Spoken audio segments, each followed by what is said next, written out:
Sumagot si Naomi, "Ikaw ang bahala, anak." Kaya't si Ruth ay nagpunta sa bukid at namulot ng mga uhay, kasunod ng mga gumagapas.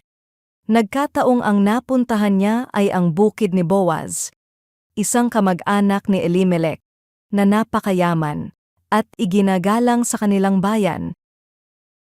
Kapag hindi natin alam ang susunod na mangyayari, madali tayong maghintay ng isang malinaw na senyales bago kumilos. Minsan, gusto muna nating makita ang buong plano bago tayo gumawa ng susunod na hakbang.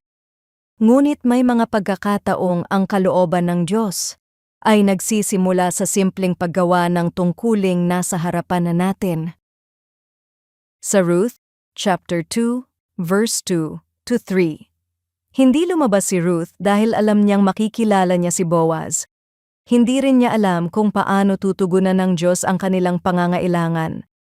Ang alam lamang niya ay kailangan nilang mabuhay. Kaya humingi siya ng pahintulot kay Naomi at nagpunta sa bukid upang mamulot ng mga uhay. Habang tapat niyang ginagawa ang simpleng tungkuling iyon, tahimik nang kumikilos ang Diyos. Ang bukid na kanyang napuntahan ay pag-aari pala ni Boaz, ang taong gagamitin ng Diyos sa kanyang mas dakilang plano. May mga pagkakataon ding hindi natin nakikita ang ginagawa ng Diyos dahil nakatuon tayo sa paghihintay ng susunod na mangyayari. Ngunit madalas, inaanyayahan niya tayong maging tapat sa gawaing nasa ating harapan.